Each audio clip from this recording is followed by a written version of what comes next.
ஜெபம் செய்வோம்.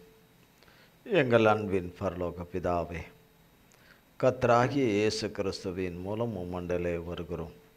தந்தையே, இந்த நாளிலே நீங்கள் எங்களோடு கூட உம்முடைய வார்த்தையின் மூலமாக, சத்திய வசனத்தின் மூலமாக எங்களோடு கூட தந்தையாகிய பரிசுத்த ஆவியானவர் மூலமாய் எங்களோடு கூட பேசும்படியாய் பாதம் பணிந்து ஜெபிக்கிறோம். எங்கள் பிதாகுமாரன் பரிசுத்த ஆவியானவரே, கிறிஸ்து இயேசுவின் நாமத்தினாலே தந்தையாகிய பரிசுத்த ஆவியானவராகிய தகப்பனை பாதம் பணிந்து அழைக்கிறோம். வாரும் ஆவியானவரே தகப்பனை, வேலையை பொறுப்படுத்திக் கொள்ளுங்க, இந்த நேரத்தை பொறுப்படுத்திக் கொள்ளுங்க, மண்ணோட்டை மறைத்து கொள்ளுங்க. மாம்சமும் இரத்தமும் வேதத்தினீர் கூடாதவைகள் ஒன்று கூட என்னிலிருந்து ஒருபோதும் இராதபடி தகப்பனாகிய இயேசு கிறிஸ்துவின் நாமத்தின் அக்கினினாலும் இரத்தத்தின் அக்கினினாலும் என்னிலே வேரோடு சூட்டரிக்கப்பட்டு போவதாக. உம்முடைய நாமமும் இரத்தமும் வார்த்தையும் வசனமும் உம்முடைய அபிஷேகங்களும் கிருபா வரங்களும் உம்முடைய சாரமும் சத்துவமும் உம்முடைய தெய்வீக சுவாபமும் தெய்வீக வல்லமையும் உம்முடைய வெளிச்சமும் நித்திய ஜீவ ஒளியும் உம்முடைய மன்னிப்பும் இரக்கமும் உம்முடைய பேரன்பும் வல்லமையும் பலனும் என்னையும் உம்முடைய பிள்ளைகளையும் ஆண்டவரே லைவில் இணைந்திருக்கிற ஒவ்வொருவரையும் ஆளுகை செய்வதாக, ஆட்கொள்வீராக. நீர் மட்டுமே எங்களை ஆளுகை செய்யும். எங்கள் பிதாகுமாரன் பரிசுத்த ஆவியானவராய் மூவராய் ஒன்றாய் இருக்கிற எங்கள் இயேசு மகாராஜாவுடைய நாமம் மட்டுமே மகிமைப்படுவதாக. வாங்க ஆவியானவரே, வாங்க ஆவியானவரே என்று பாதம் பணிந்து அழைக்கிறோம் தூய பிதாவே. ஆமேன், ஆமேன், ஆமேன். கர்த்தருடைய நாமத்திற்கு ஸ்தோத்திரம். கர்த்தராகிய தேவன் நமக்கு கடந்த வாரம் அதன் முடிவு நல்லது அப்படின்னார். அதன் முடிவு நல்லது. அதின் அப்படின்னா என்ன? அதன் முடிவு நல்லது அப்படின்னு. அதன் முடிவு என்று சொல்லும் பொழுது பிரசங்கியின் புஸ்தகம்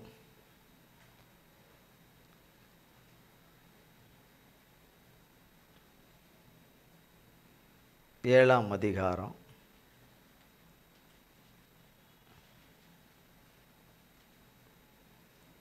8ஆம் வசனம். ஒரு காரியத்தின் துவக்கத்தை பார்க்கிலும் அதன் முடிவு நல்லது. ஒரு காரியத்தின் துவக்கத்தை பார்க்கிலும் அதன் முடிவு நல்லது.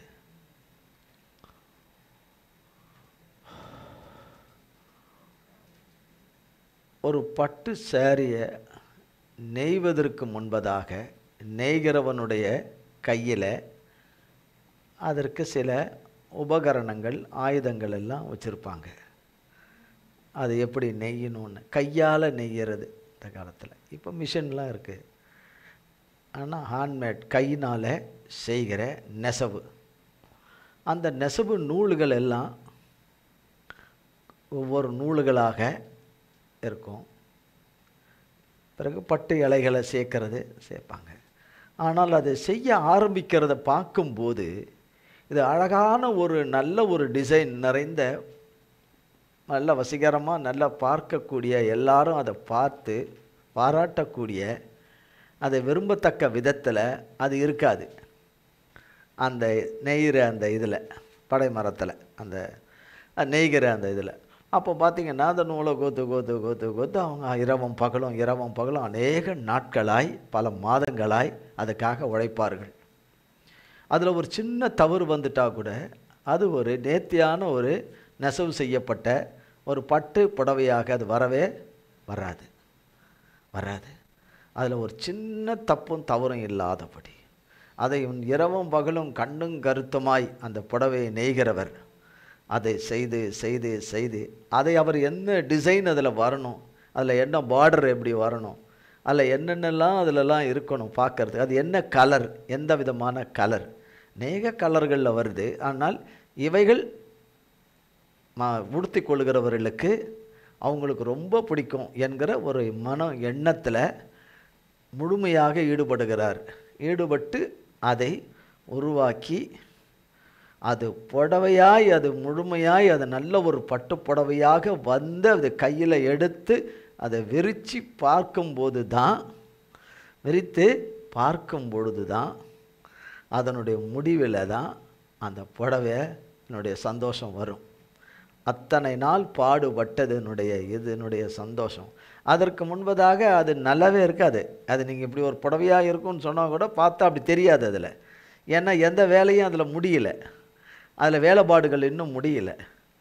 வேலைப்பாடுகள் எல்லாம் முழுமையாக முடிஞ்சிட்டு இனி அந்த பட்டு புடவைக்கு இதுக்கப்புறம் அது இருக்க வேலை இல்லை. இனி இதுக்கப்புறம் அது ஒரு வியாபாரத்துக்கு தான் அது போகணும். அது யார் வாங்குகிறாங்களோ அவங்க கரத்துக்கு உடுத்தி படத்தை கொடுத்து வாங்குகிறாங்களோ அவங்க உறுத்தி கொடுத்துக்கிற அவங்க கரத்துக்கு தான் அது போகணும் என்று வரும் பொழுது, ஆனால் அவன் மனதில் வைத்து அதை எதை செய்தாலும் வாங்குகிறவர் யார் என்று அவருக்கு தெரியாது, வாங்க போகிறவங்க யாருன்னு தெரியாது. ஆனால் யாரோ ஒருத்தருக்கு அது அந்த புடவை பிடிச்சிருக்கு, அந்த புடவை பிடிச்சிருக்கு. அதற்கு உரிய விலையை கொடுத்து அதை வாங்கி கொள்கிறார்கள். வாங்கி உடுத்தி கொண்டு அதை சில அவர்கள் போகும்போது, இது எங்கே வாங்கினீங்க, எப்படி வாங்கினீங்க, எந்த இடத்துல வாங்கினீங்க, இவ்வளோ அழகாக இருக்க, இவ்வளோ நல்லா இருக்க, நானும் எங்கெங்கெல்லாம் வாங்கியிருக்கேன், இதை விட விலை அதிகமாக கொடுத்து கூட வாங்கியிருக்கிறேன், ஆனால் இந்த மாதிரி நான் வாங்கினது இல்லையே, கொண்டது இல்லையே, ரொம்ப அருமையாக பண்ணியிருக்காங்க, உங்களுக்கு அது ரொம்ப நல்லா இருக்குது அப்படின்லாம் சொல்லுவாங்க. கேட்டிருப்போம்ல கண்டிப்பாக, இல்லையா? கண்டிப்பாக கேட்டிருப்போம்னு சொல்லிட்டு. ஆனால் ஆடாடா நம்ம கண்ணுக்கு இது தெரியாமல் போச்சே, நம்ம இதுக்கு மாட்டாமல் போச்சே, நம்மக்கிட்ட இது மாட்டாமல் போச்சேன்னு இருப்போம். ஆனால் அது உருவாகி வந்தது அது நெசவு செய்தவனுக்கு தான் தெரியும், நெசவு செய்தவனுக்கு தான் தெரியும். அதுபோல் நம்மை நெசவு செய்து நேர்த்தியாய் உருவாக்குகிற தேவனுடைய கரத்தில், அவர் துவக்கி இருக்கிற துவக்கத்தில், கர்த்தர் அவர் கரத்தினால் துவக்கி இருக்கிற அவர் பிள்ளைகளுடைய காரியத்தை துவக்கி இருக்கிற காரியத்தில் பலவிதமான காரியங்கள் உள்ளே சாத்தானுக்கு இடம் கொடுத்து வந்திருந்தாலும் அவைகளையெல்லாம் கர்த்தர் வேரோட பிடுங்கி எடுத்து அது நேர்த்தியாய் கொண்டு வந்து முடிக்கிற தேவனுடைய கரத்துக்குள்ளே இருக்கிறவர்களுக்கு ஒரு காரியத்தின் துவக்கம், அதனுடைய முடிவு நல்லதாக இருக்கும், நல்லதாக இருக்கும் என்று பரிசுத்த வேதாகமத்தில் பிரசங்கி 7:8 சொல்லப்படுது. தேவன் அதை எழுதி வைத்திருக்கிறார். தேவனுடைய வார்த்தையை கேட்க ஆரம்பித்திருக்கிற நம்ம முடிவு பரியந்தமும் அப்படியே இருக்கிறோமான்னு பார்த்துக்கணும், பார்த்துக்கணும். வேற ஒன்று இருக்குமா இல்லைன்ற ரெண்டாவது. தேவனுடைய வார்த்தையை கேட்க வந்திருக்கிறோம், ஒன்று கூடி ஜெபிக்கிறோம், அப்பா நீங்கள் வாங்க வந்து எங்களோடு கூட பேசுங்க என்ன. பேசுகிறவருக்கு பேசுகிற தேவனுக்கு வாயாக இருக்கிறவங்களும் உள்பட எல்லாருக்கும் தேவன் தான் பேசணும், தகப்பந்தான் தரணும், தகப்பந்தான் தரணும். இதை ஆரம்பித்திருக்கிறவர் இது முடிக்கிற வரைக்கும் அவர் இருப்பார், அதுக்கு பிறகும் இருப்பார், அதுக்கு பிறகும் இருப்பார், அதுக்கு பிறகும் இருப்பார், அவர் இருப்பார். அவரோடு கூட இருந்தால் நாமும் இருப்போம். யாரால் இருப்போம்? அவரால் இருப்போம், நம்மளால் அல்ல, அவரால் இருப்போம். அப்போ ஒரு காரியம் கர்த்தர் ஒரு மனிதனை கொண்டு இந்த பூமியில் அவருடைய நோக்கத்தை சித்தத்தை இந்த உலகத்தில் நிறைவேற்ற வேண்டும் என்று விருப்பம் வைக்கிறவர் அவர்தான். அந்த விருப்பத்தை எப்படி நிறைவேற்ற வேண்டும், அந்த விருப்பம் எப்படியாக நிறைவேற்ற வேண்டும் என்று அவர் தம்முடைய ஆதீனத்தில் வைத்திருப்பார். அதன் காலங்கள், நேரங்கள், வேலைகள், அதனுடைய வழிகள் எல்லாவற்றையும் அவர் திட்டமிட்டு வைத்திருப்பார், அவர் திட்டமிட்டு வைத்திருப்பார். இதை சீர்குலைக்கிற ஒருத்தன் இந்த பூமியில் இருக்கிறான், ஒருத்தன் சாத்தான். அவன் பேர் சாத்தான். அந்த சாத்தானும் அவனோடு கூட விழுந்து போன தேவதூதர்கள் 33 கோடி தேவதூதர்கள், 33 கோடி தேவதூதர்கள் பூமி எங்கும் சுற்றி தெரியுதுங்க. தேவனுடைய பிள்ளைகளை கவுத்து போடணும். தேவ பிள்ளைகளில் தேவன் வைத்திருக்கிற விருப்பம் நிறைவேறக்கூடாது. தேவன் அவருடைய விருப்பத்தை அவர் தீர்மானித்துட்டா அதை அழிக்க ஒருவராலும் முடியாது என்று வேதம் சொல்லுகிறது. ஆனால் இடைஞ்சல்கள் வரும், தடைகள் வரும், சற்று காலதாமதங்கள் வரும். ஆனாலும் தேவனுடைய வார்த்தை, தேவ விருப்பம், தேவ சித்தம், தேவ நாம மகிமைப்படுதல் நிறைவேறியே கர்த்தராலே நிறைவேறியே தீரும். ஒரு காரியத்தின் துவக்கத்தில் எத்தனையோ ஒன்றும் நடக்காத மாதிரி இருக்கலாம். ஒரு காரியத்தின் மைய பகுதியில் கூட நடக்காதது போல இருக்கலாம். ஒரு காரியத்தின் முடிவில் தான் கர்த்தருடைய வல்லமையும் மகத்துவம், அவருடைய மன்னிப்பும் கிருபையின் அன்பும், ஒரு மகத்துவமான அதிசயங்கள் விளங்கும். அப்போ தான் விளங்கும். விளங்கும்னா விளங்காதவங்களுக்கு நமக்கு விளங்காத நமக்கு விளங்கும். அது வரைக்கும் விளங்காது. அது வரைக்கும் விளங்காதபடி விளங்காமலே இருக்கும். விளங்காமல் செய்கிறவன் இப்போ அது பண்ணிக்கிட்டே தான் இருப்பான், சாத்தான். அவனுக்கு தேவ விருப்பம் நிறைவேறக்கூடாது. தேவன் ஆசைப்படுகிற தம்முடைய பிள்ளைகளை ஆசீர்வதிக்கணும் என்று நினைக்கிற எண்ணங்கள் நிறைவேறக்கூடாது. தேவ பிள்ளைங்க பெற்றுக்கொள்ளக்கூடாது. தேவன் தர்றதில் விருப்பத்தில் அவர் மாற மாட்டார். ஆனால் தேவன் மேலே தவறான அபிப்பிராயம் வைத்து, தேவன் பேரிலே குறைகளை வைத்து, தேவன் பேரிலே குற்றம் சொல்லி, தேவனை விட்டு பிரிந்து தேவனுடைய ஆசீர்வாதத்தை இழந்து போக செய்கிறவன் அவன் நேரடியாக வருவதில்லை, மனுஷர்கள் மூலமாக தான் வர்றான்னு அடிக்கடி சொல்வார். மனுஷர்கள் மூலமாக தான் வருவார். எவ்வளோதான் சொன்னாலும் வாங்க வாங்க வாங்க, நல்லா சொல்லுங்கள் நல்லா சொல்லுங்கள், உண்மையிலே தேவன் செய்ய தான் மாட்டார் போல் இருக்குது அப்படின்னு சொல்ல வச்சிருவான்.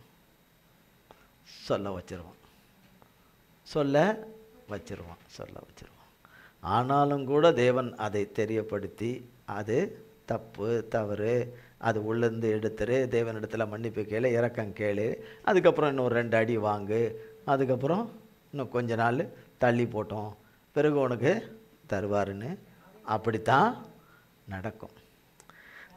தேவன் யார் பேச்சும் கேட்காதபடி தேவ பேச்சை மட்டுமே கேட்டு, தேவ வார்த்தையே கேட்டு அதன்படியே வருகிறவர்களுக்கு அவர் சொன்னபடியே நடக்கும், அவர் சொன்னபடியே ஆகும், அவர் சொன்னபடியே கூடும், அவர் சொன்னபடியே ஆகாத காரியம் ஒன்றுமில்லை என்று சொல்கிற வேத வசனங்கள் எல்லாம் தேவனாலே கூடாத காரியம் ஒன்றுமில்லை என்று சொல்லி, அவரை விசுவாசிக்கிறவனுக்கு எல்லாம் கூடும் என்று சொல்லப்படுகிறது. விசுவாசித்தவளே பாக்கியவதி, லூக்கா 1:49. விசுவாசித்தவளே பாக்கியவதி, கர்த்தரால் சொல்லப்பட்டது அவளுக்கு நிறைவேறும் அல்லது அவனுக்கு நிறைவேறும் என்று சொல்லி, நீ விசுவாசித்தால் தேவனுடைய மகிமையை காண்பாய். யோவான் 11ஆம் அதிகாரத்தில் நீ விசுவாசித்தால் தேவனுடைய மகிமையை காண்பாய். அப்போ விசுவாசிக்க வேண்டியது நம்முடையது, அவரவருடையது. அவரவர் தேவனை விசுவாசிக்க வேண்டியது அவரவருடையது. எனக்காக நீங்கள் விசுவாசிங்கன்னு சொல்லக்கூடாது. அவரவர் தேவனை விசுவாசிக்கிற விசுவாசம், அது சுகமானாலும் பொருளாதாரமானாலும் வேலையின் காரியமானாலும் வியாபார காரியமானாலும் படிப்பு காரியமானாலும் என்ன காரியமானாலும் நாம் சந்திக்கிற காரியங்கள் எல்லாவற்றுக்கும் கர்த்தர் தான் நமக்கு வேணும். நம்மளால் முடியவே முடியாது. அவரால் மட்டும்தான் முடியும், உங்களால் மட்டும்தான் முடியும். என்னுடைய இருதயத்தின் விருப்பங்கள் எல்லாம் நல்ல விதமாக இருந்தாலும், என் பார்வைக்கு நம்முடைய பார்வைக்கு இருந்தாலும் அவர் பார்வைக்கு அது நல்லதாக இருக்காது, அதை எடுத்துருவார். அவர் பார்வையில் நமது பேரில் வைத்திருக்கிற விருப்பம் எதுவோ அதுதான் நமக்கு நல்லது, அதுதான் நமக்கு தீங்கு விளைவிக்காது, தீமையை விளைவிக்காது, தீமையை விளைவிக்காது. கர்த்தரை வெறுக்கக்கூடாது. அண்ட சராசரங்களில் உள்ள யாவும் விரும்பத்தக்க ஒருவர் என்றால் அது கர்த்தராகிய இயேசு கிறிஸ்து தான். மூவராய் ஒன்றாய் இருக்கிற ஏசப்பா மட்டும்தான் சகல வர்ஷாலும் சகல ஜாதியாராலும் பாஷைக்காரராலும் தேசத்தாராலும் விரும்பப்படத்தக்கவர். அவர் ஒருவரே, அவர் ஒருவரே, அவர் ஒருவரே நம்ப தகுந்தவர். அவர் ஒருவரே, அவர் ஒருவரே வார்த்தையில் உண்மை உள்ளவராய் இருக்கிறவர். அவரே, அவர் ஒருவரே சொன்ன சொல்லை காப்பாற்றுகிறவர். அவர் ஒருவரே,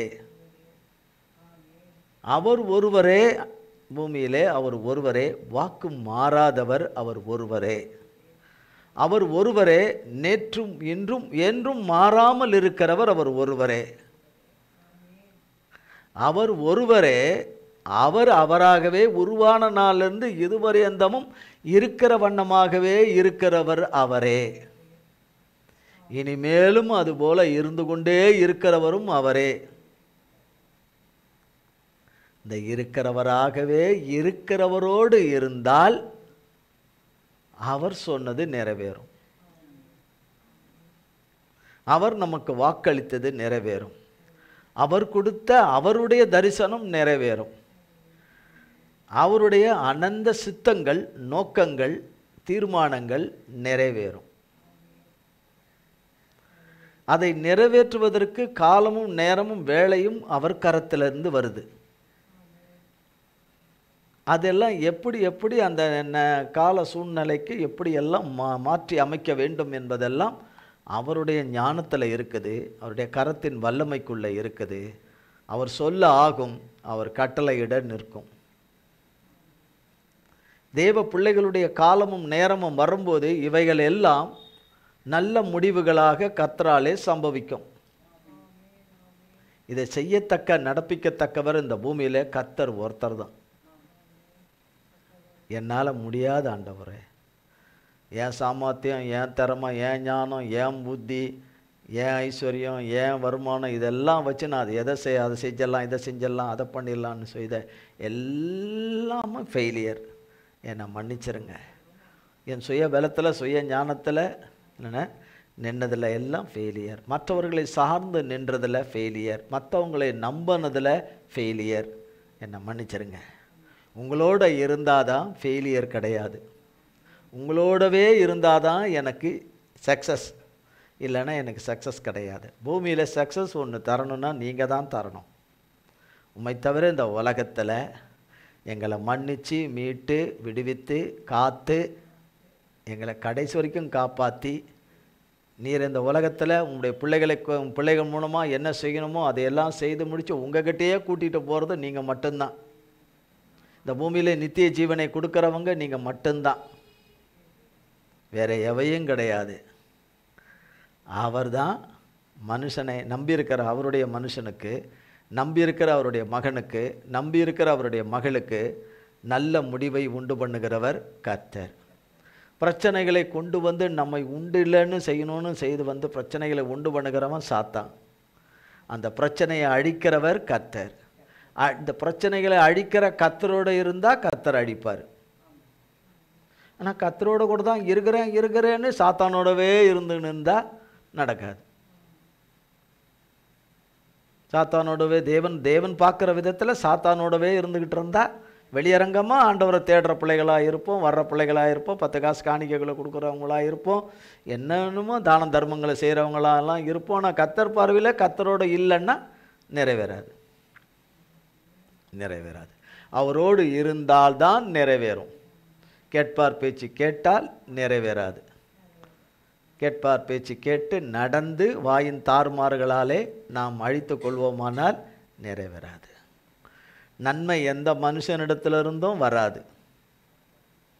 இந்த உலகத்தில் மனித அவதாரமாய் வந்த பரிசுத்த தேவகுமாரனாகிய இயேசு கிறிஸ்துவாலே மனுஷகுமாரனாய் வந்து சிலுவையிலே நமக்காக எல்லாவற்றையும் செய்து முடித்த வெற்றி சிறந்த ஆட்டுக்குட்டியானவராலே தான் நமக்கு நன்மை வரும். நமக்கு சொன்னது அவரால் தான் வரும், வேறு யாராலையும் வராது. அவரால் தான் வரும். அப்போ நாம் நோக்கி பார்க்க வேண்டியது அவரையே, நாம் உற்று நோக்க வேண்டியது அவரையே, நாம் நித்தமும் கூப்பிட வேண்டியது அவரையே. இதையே பண்ணிக்கொண்டு இருக்கும்போது திடீரென்று அவர் சொன்ன நன்மைகள் தேவனுடைய பிள்ளைகள் கண்களுக்கு முன்பாக காணப்படும். திரும்ப கேட்டு கேட்டு கேட்டு உங்கள் கண்ணில் பார்க்க போகிறதே இல்லை, உங்கள் கையில் நீங்கள் அதை எடுக்க போகிறதே இல்லை, நீங்கள் அதை அனுபவிக்க போகிறதே இல்லை, உங்களுக்கு கிடைக்க போகிறதில்லைன்னு சொல்கிறவனுடைய வார்த்தை அழிக்கிற வார்த்தை, நம்மை அழிக்கிற வார்த்தை. தேவன் மேலே வைத்திருக்கிற நம்பிக்கையும் விசுவாசத்தை அடியோட அழிக்கிற வார்த்தை.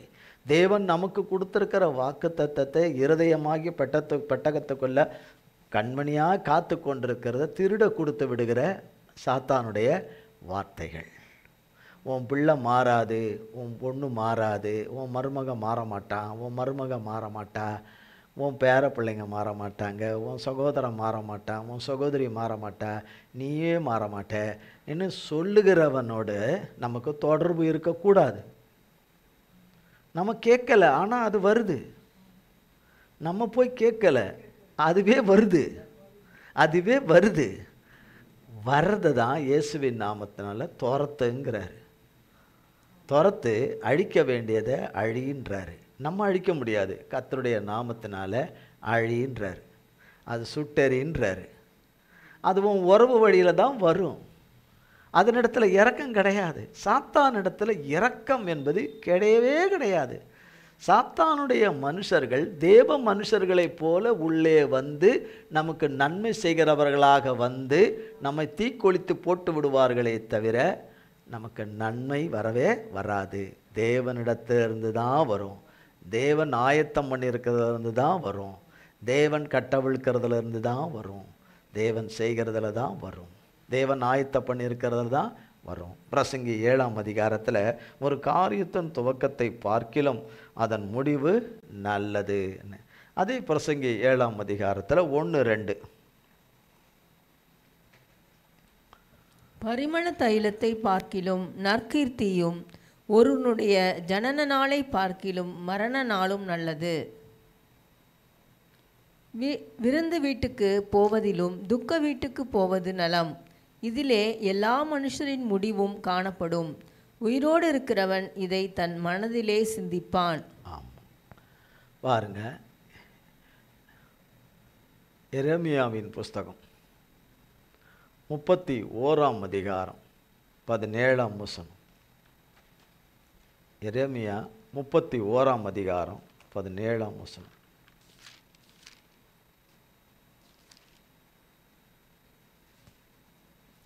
உன் முடிவை பற்றி உனக்கு நம்பிக்கை உண்டு. உன் பிள்ளைகள் தங்கள் தேசத்துக்கு திரும்பி வருவார்கள் என்று கர்த்தர் சொல்லுகிறார். உன் முடிவை பற்றி உனக்கு நம்பிக்கை உண்டு. அந்த நம்பிக்கையில் நிலைத்திரு. அந்த நம்பிக்கை யார் பேரில்? கர்த்தராகிய இயேசு கிறிஸ்துவின் பேரில். கர்த்தராகிய இயேசு கிறிஸ்து சொன்ன வார்த்தையின் பேரில், கர்த்தராகிய இயேசு கிறிஸ்து சொன்ன வாக்கு தத்தத்தின் பேரில். எல்லாமே ஏசாமி தான். வார்த்தை, வாக்கு தத்தம், அவர் கொடுத்த தரிசனமாக இருந்தாலும் எல்லாமே ஏசாமி தான். எல்லாமே இயேசு சாமி தான். உன் உடன்படிக்கை, உன் முடிவை பற்றி உனக்கு நம்பிக்கை உண்டு. உன் பிள்ளைகள் தேசத்துக்கு திரும்பி வருவார்கள் என்று சொன்னால் இந்த தேசத்திலேருந்து அந்த தேசம் இல்லை, அந்த தேசத்திலிருந்து இந்த தேசம் அல்ல, தேவன் வைத்திருக்கிற வாழ்க்கைக்குள்ளே வந்து விடுவார்கள். தேவன் வைத்திருக்கிற பரிசுத்தமான சித்தத்துக்குள்ளே வந்து விடுவார்கள். தேவன் அவர்கள் வாழ்க்கையில் வைத்திருக்கிற நோக்கத்துக்குள்ளே வந்து விடுவார்கள். தேவன் அவர்கள் வாழ்க்கையில் வைத்திருக்கிற திட்டத்துக்குள்ளே வந்து விடுவார்கள். வந்து விடுவார்கள். தேவன் வைத்திருக்கிற வழியிலே வந்து விடுவார்கள். தேவன் வைத்திருக்கிற எல்லைக்குள்ளே வந்து விடுவார்கள். தேவனுடைய கரத்துக்குள்ளே வந்து விடுவார்கள். உன் முடிவை பற்றி உனக்கு நம்பிக்கை உண்டுன்னு இங்கே போட்டிருக்கு. அதுதான் சத்தியம். அந்த நம்பிக்கை நமக்கு இருக்கான்னு என்னை உள்பட எல்லாரையும் பார்த்துக்கணும்.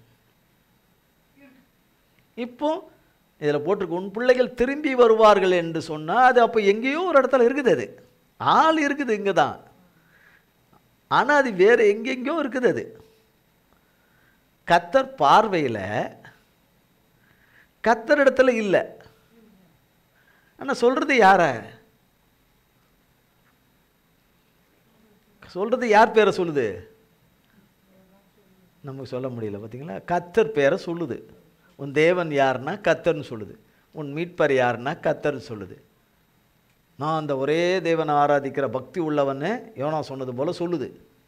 எல்லாமே அந்த தேவனை பற்றி எனக்கு நல்லா தெரியும்னு சொல்லுது. சொல்லுதுன்னா எது? பிள்ளைகள் சொல்லுது. அது எந்த பிள்ளையாக இருந்தாலும் சொல்லுது. தேவனை பற்றி உங்களை விட எனக்கு அதிகம் தெரியும்னு சொல்லுது. ஆனால் தேவன் நல்லவர் இல்லைன்னு உள்ளத்தில் வச்சிருக்குது. தேவன் நல்லவர் இல்லைன்னா இப்போ யார் நல்ல ஆள்? தேவன் நல்லவர் இல்லை, அவர் ஒருத்தர் தான் நல்லவர். அவரே நல்லவர் இல்லைன்னா இப்போ யார் நல்ல ஆள்? சாத்தான் நல்ல ஆள். அல்லது அந்த சொல்லுகிற மனிதரே, தான் சொல்லுகிற மனிதரே அவரே நல்லவர். ஆனால் இந்த மனுஷன் இந்த உலகத்தில் அவர் சாயலின்படி அவர் ரூபத்தின்படி அவர் ஆவியை தந்து தனக்கென்று சிருஷ்டித்து கொண்ட சிருஷ்டிகர் நல்லவர் இல்லை. தன் ஒரே குமாரனை இந்த உலகத்தில், பரிசுத்த குமாரனை, தகுதியற்ற நீசர்களாகவும் பாவிகளும் துரோகிகளாகிய நமக்கு தரித்திரத்தையும் சாபத்தையும் மரணத்தையும் சம்பாதித்து கொண்ட நமக்கு இதில் ஒழிஞ்சு போயிடாதபடி, தவப்பும் பேச்சை கேட்காம போனால் நம்ம அழிஞ்சிராதபடி இரக்கம் பாராட்டி, இரக்கமும் கிருபையும் அன்பே உருவான அவர் ஒரே குமாரனை இந்த உலகத்துக்கு சிலுவைக்கு அனுப்பி, சிலுவையின் பாடுகளுக்கு அனுப்பி, அவர் நம்ம மேலே வந்த கோபம்லாம் அவர் மேலத்தை செலுத்தி, சிலுவையில் எல்லாம் அவர் மூலமாய் சகலவற்றையும் நிறைவேற்றி முடித்த அவர் நல்லவரா? தன் ஒரே குமாரனை கொடுத்த அவர் நல்லவரா? பிதாவுடைய வார்த்தையை கேட்டு அதன்படி சிலுவை மரண பரியந்தமும் நமக்காக கீழ்ப்படியாத, ஒழுங்கற்ற, அருகதையற்ற, துர்நாத்தம் முடித்த நமக்காக சிலுவையில் மரித்து உயிர்த்தெழுந்த கிறிஸ்து நல்லவர் இல்லையா? மரித்து உயிர்த்தெழுந்த கிறிஸ்து நல்லவர். அவரை உயிரோடு கூட எழுப்பின ஆவியானவர் நல்லவர். மூவராய் ஒன்றாய் இருக்கிற அவரை போல நல்லவர் பூமியில் யாரும் கிடையாது. ஒருத்தர் அவர் நல்லவர் இல்லைன்னு சொன்னாலும் அவர் நல்லவர் இல்லாதவராக போகிறது கிடையாது. அவர் நல்லவர் தான். கர்த்தர் நல்லவர் என்பதை ருசித்து பாருங்கள் என்று தான் பைபிளில் போட்டிருக்கு. 34ஆம் சங்கீதத்தில் 10ஆம் வசனத்தில் கர்த்தர் நல்லவர் என்று. பேதுருவில் போட்டிருக்கு கர்த்தர் தயவுள்ளவர் என்பதை ருசித்து பாருங்கள். நான் பிறந்து வளர்ந்து நானாவாக வந்துட்டேன். பிறந்து வளர்ந்து உருவாகி தானாவாக எல்லாம் ஊற்றிக்கிட்டேன். தானாவாக பால் குடித்து, தானாவாக சோத்துன்னு, தானாவாக எல்லாம் நானே எல்லாமே உருவாக்கிட்டேன். எல்லாம் உருவாகி வளர்ந்து இவ்வளோ தூரம் வந்திருக்கிறது யாரால்? எல்லாமே அவரால் தானே. அவரை அறிஞ்சவங்களோ அறியாதவங்க எல்லாமே அவரால் தான். அவரை ஏற்றுக்கொண்டவங்க ஏற்றுக்கொள்ளாதவங்க அவரால் தான். அவர் வேணும்னு சொல்கிறவங்க, அவர் வேண்டான்னு சொல்கிறவங்களும் அவரால் தான் வந்திருக்காங்க. அவர் இல்லாமல் இல்லை. யார் இல்லாமல்? சர்வத்தையும் சிருஷ்டித்த சிருஷ்டிகராகிய சர்வ வல்லமுள்ள தேவன் இல்லாமல் இல்லை. எல்லாம் தெரிஞ்சிருந்துன்னா நமக்கு எங்கேருந்து வந்தது அந்த ஞானம்? இப்போ ஏதோ இருக்கிறது கொஞ்சம், அதை வச்சுக்கிட்டே தலைகால் புரியல, கை கால் நிற்க மாட்டேங்குது தரையில். இருக்கிறது கொஞ்சம் ஞானம், இருக்கிறதே கொஞ்சம் அழகு தான். அந்த கொஞ்சம் அழகு உலக அழகு மாதிரி நம்ம கிடந்து ஆடுறது. உலக அழகுன்னு இருக்கிறதே இவ்வளோ முடி தான். ஆனால் இங்கேருந்து அங்கே இருக்கிற வரைக்கும் முடி இருக்கிற மாதிரி ஆடுறது அண்ணு. புருவத்தை வச்சு ஆடுறது, உதட்டை வச்சு ஆடுறது, மூக்கை வச்சுக்கிட்டு ஆடுறது, கண்ணு உனக்கு இருக்கிற மாதிரி கண்ணு யாருக்குமே இல்லைன்னு அந்த மாதிரி ஆடுறது, உனக்கு இருக்கிற கழுத்து மாதிரி யாருக்கும் கிடையாது, அது என்னென்னோ எக்ஸட்ரா இருக்குது. எல்லாம் இருக்கிற மாதிரி இல்லை. எல்லாமே எந்த சீரும் சிறப்பமாக இருந்தாலும் அது கர்த்தரால் தான். அவர் இல்லாமல் அழகு இல்லை. உள்ளான அழகும் சரி, எந்த அழகுனாலும் சரி, அவர் இல்லாதது அழகு இல்லை. அவர் இல்லாதது வெளிச்சம் இல்லை. அவர் இல்லாதது இருட்டு. எல்லாமே தெரிஞ்சு என் காலத்தை நான் வேணுன்னே நான் நஷ்டப்படுத்துவேன். என் காலத்தையும் நாட்களையும் நான் வேணுக்குன்னே வெறுப்பேற்றுவேன். தேவனை வெறுப்பேற்றுவேன். தேவனை பழி வாங்குவேன். தேவன் நல்லவர் என்று சொல்லுகிறவங்களை பழி வாங்குவேன். தேவனை நம்புகிறவங்களை பழி வாங்குவேன் என்று சொல்லி மண்ணோடுகளாகிய மனிதர்கள், புல்லுக்கு ஒப்பான மனிதர்கள், பூவுக்கு புலந்து போகிற பூவுக்கு, பூ என்னைக்கும் நிலைக்கும். பூ பூத்துச்சுன்னா என்னைக்கும் நிலைக்கும் என்ற பூவுக்கு நினப்பு. உண்மையான பூவுக்கு அந்த நினப்பு இல்லை. பூவுக்கு, உண்மையான பூவுக்கே தெரியும் உதிர்ந்துருவோன்னு. தேவனால் மலர்ந்தோம் ஒன்றுக்கு உதவாத எண்ணெய் எடுத்து அழகான ஒரு பூ, வாசனை உள்ள ஒரு பூவாக ஒருவருக்கு ஒரு நாள் வந்தாலும் அவர்களுக்கு அதை அழகுபடுத்திட்டு கடந்து போகிறதுக்கு ஒரு ஒத்தாசையாக அந்த பூ வந்துட்டு போகிறது. தேவனை நினைக்கும், துதிக்கும். அந்த பூவை விட மோசம் மனுஷன்.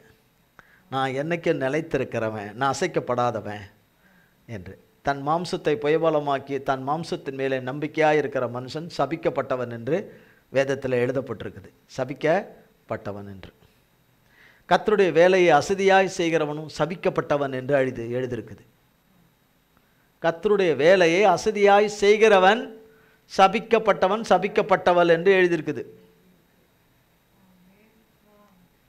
அப்போ கர்த்தரை ஆராதிப்பதும் அசதியாகவும் வெறுப்பாகவும் பங்கு பெற்றா அதுவும் அதே தானே.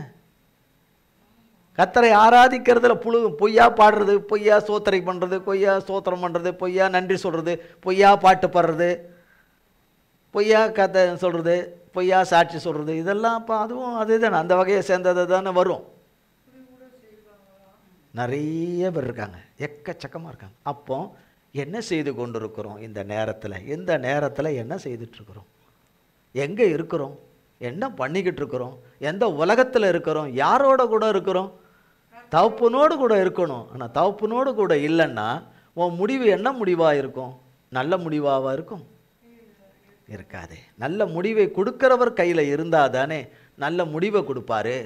நல்லவராகி அவருடைய வார்த்தையில் இருந்தால் தானே. அவர் வார்த்தையாக இருக்கிறார், அவர் ஆவியாக இருக்கிறார், அவர் வார்த்தையாக இருக்கிறார். வார்த்தையாக இருக்கிறவருடைய வார்த்தையில் இருந்தால் தானே.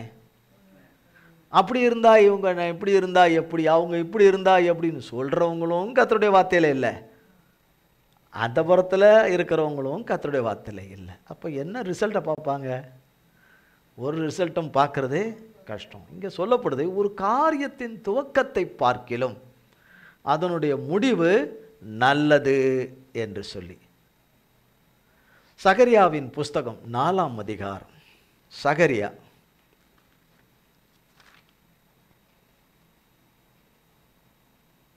4ஆம் அதிகாரம் 8, 9, 10. பின்னும் கர்த்தருடைய வார்த்தை எனக்கு உண்டாகி, அவர், செருபாபேலின் கைகள் இந்த ஆலயத்துக்கு அஸ்திபாரம் போட்டது, அவன் கைகளே இதை முடித்து தீர்க்கும். அதனால் சேனைகளின் கர்த்தர் என்னை உங்களிடத்திற்கு அனுப்பினார் என்று அறிவாய். அற்பமான ஆரம்பத்தின் நாளை யார் அசட்டை பண்ணலாம்? பூமி எங்கும் சுற்றித் திரிகிறவைகளாகிய கர்த்தருடைய 7 கண்களும் செருபாபேலின் கையில் இருக்கிற தூக்கு நூலை சந்தோஷமாய் பார்க்கிறது என்றார். ஆமென். செருபாபேலின் கைகள் இந்த ஆலயத்துக்கு அஸ்திபாரம் போட்டது, அவன் கைகளே இதை முடித்து தீர்க்கும் என்று சொல்றார். சேனைகளின் கர்த்தர் சொல்றார், அற்பமான ஆரம்பத்தின் நாளை யார் அசட்டை பண்ணலாம்? யார் அசட்டை பண்ணலாம்? அது முடிவு பெறும்போது தான் தெரியும்.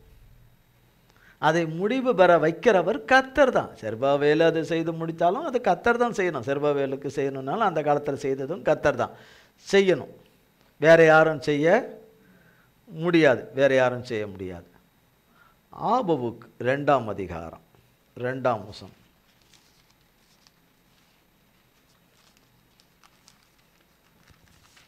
அப்பொழுது கர்த்தர் எனக்கு பிரதியுத்தரமாக, நீ தரிசனத்தை எழுதி அதை கடந்தோடுகிறவன் வாசிக்கும்படி பலகைகளில் தீர்க்கமாக வரை.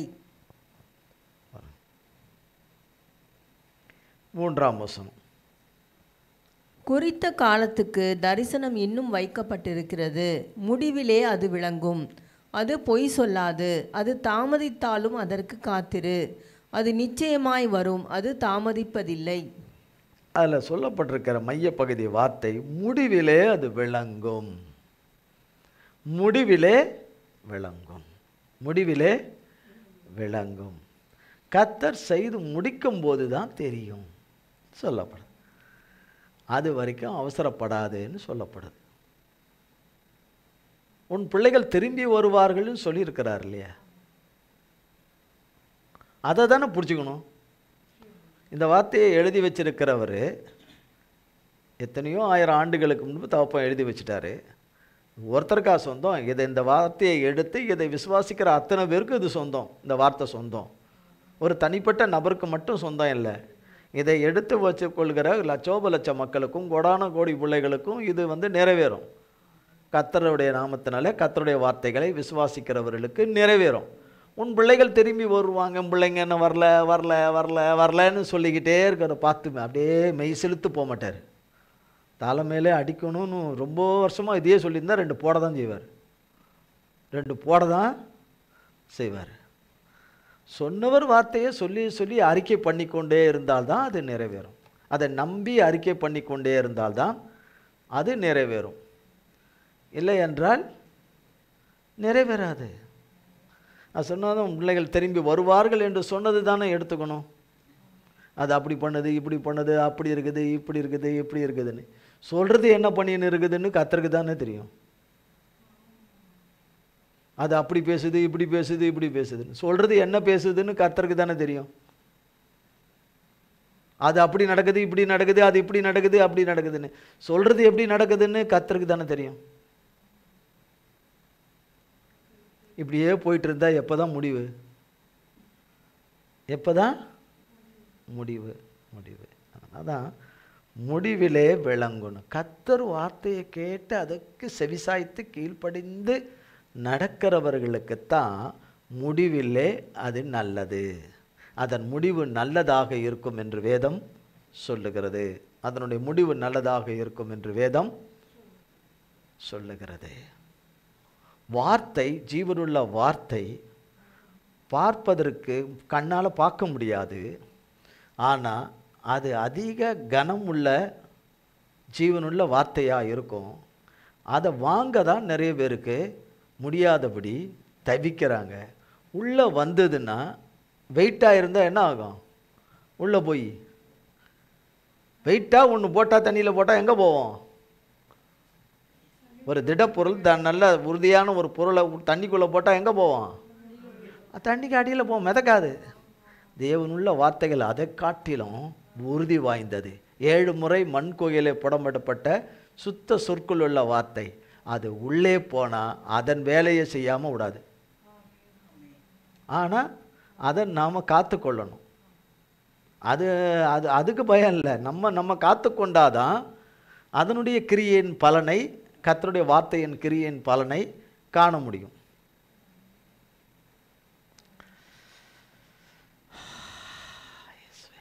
ஆதியாகமம் 50ஆம் அதிகாரம். ஆதியாகமம் 50ஆம் அதிகாரம்.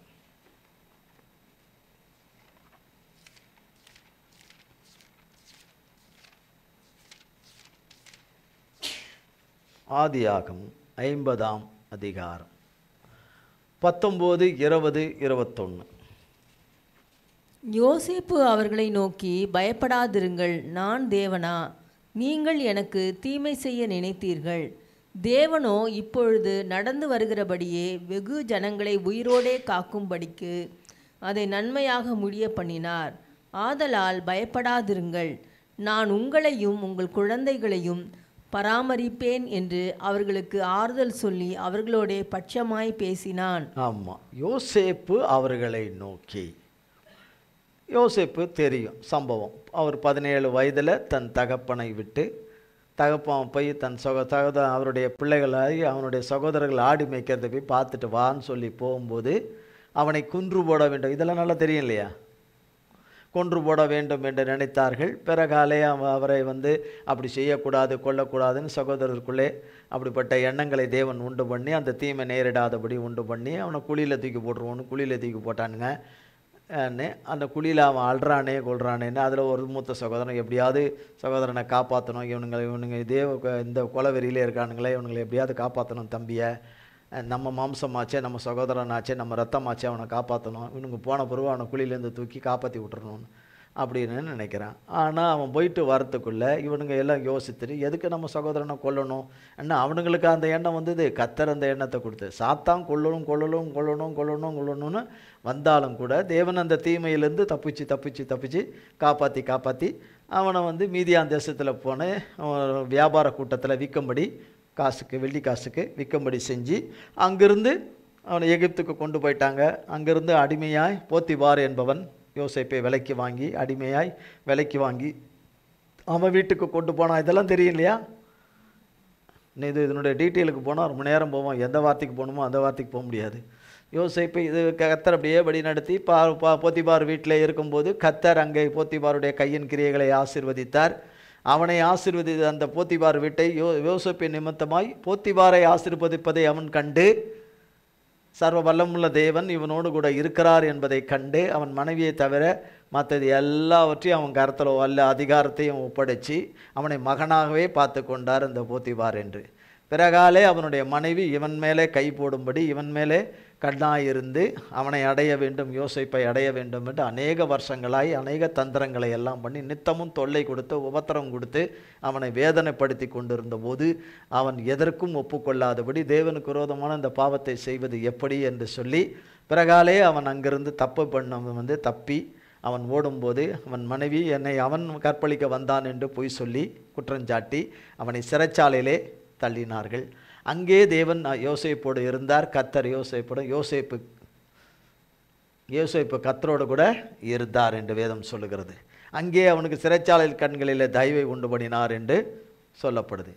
பிறகாலே அங்கே ஒரு பானபத்திரக்காரன் ஒரு சுயம்பாகி ஒருவன் அரசாங்கத்தில் தண்டனை தப்பு செஞ்சாங்கன்னு கொண்டு அந்த ஜெயிலில் போட்டிருக்கிற அவங்களுக்கு 2 சொப்பனம் வருது, 2 சொப்பனங்கள் வருது. அந்த சொப்பனங்களையும் அவங்க கலங்கி இருக்கிறதை கண்டு ஏன் இப்படி இருக்கீங்கன்னு துக்கமுகமாய் கலங்கி போயிருக்கீங்க, இப்படி சொப்பனம் கண்டேன் என்று சொல்ல அந்த சொப்பனங்களுடைய அர்த்தங்களை சொல்ல அதன்படியே அது சம்பவிக்குது. கர்த்தர் சொன்ன வார்த்தையின்படி 3ஆம் நாளிலே சம்பவிக்குது, 3 நாளுக்குள்ளே சம்பவிக்குது. அந்த பானபத்திரக்காரன்கிட்ட சொல்கிறார், நீ மறந்துடாதப்பா, நீ ராஜா கிட்ட போகும்போது நீ திராட்சரசம் ராஜாவுக்கு கொடுப்பியே சொல்லும்போது இப்படி அநியாயமாக படி போட்டு ஒருத்தனை உள்ளே கொண்டு வச்சுருக்கிறாங்க, என்னை விடுதலையாக்கி விட்டுடு, என்ன விடுதலையாக்கி விடுறதுக்கு உனக்கு கர்த்தர் என் மூலியமாக செய்த நன்மையை மறந்துடாதுன்னு. நான் மறக்கவே மாட்டேன், நான் கட்டாயம் உனக்கு நன்மை செய்வேன், ராஜா கிட்ட சொல்லி உன்னை விடுதலையாக்கிறதுக்கு சொல்வேன் அப்படின்னு. போனவன் தான் வருவான் சொல்லி ராஜா இருந்து கூட்டிகிட்டு வருவான். ராஜா கிட்டேருந்து ஆர்டர் வரும், நம்ம விடுதலை ஆகிடுவோன்னு. 2 வருஷமாக வரல. அவன் மறந்தே போயிட்டான். தேவன் தான் மறக்க செஞ்சார். அவன் நினைக்கணுமே, நம்ம மேலே ஞாபகம் வைக்கணுமேன்னு இவர் அழாமையாக இருப்பார். யோசேப்பு அழுன்னு அழுவுறாரு, கதறாரு தேவன்கிட்ட. தேவன் இறங்கிட்டார்னா இவர் விடுதலையாகி அந்த அந்த இடத்துல அந்த பானபத்திரக்காரன் சொல்லி விடுதலையாகியிருந்தா நேராக அப்பா வீட்டுக்கு தான் போயிருப்பார் ஆடு மேய்க்க. கர்த்தர் இவர் ஆடு மேய்க்கவா இப்போ தெரிந்து கொண்டிருக்கிறாரு, அந்த தேசத்துக்கே அதிபதியாக இருக்கணும்னு. எதுக்கு? தேசத்துக்கே அதிபதி. பிறகால உலகம் முழுவதும் இருக்கிற அத்தனை தேசங்களும் அவன் கையில் வந்து ஆகாரம் வாங்கணும்னு.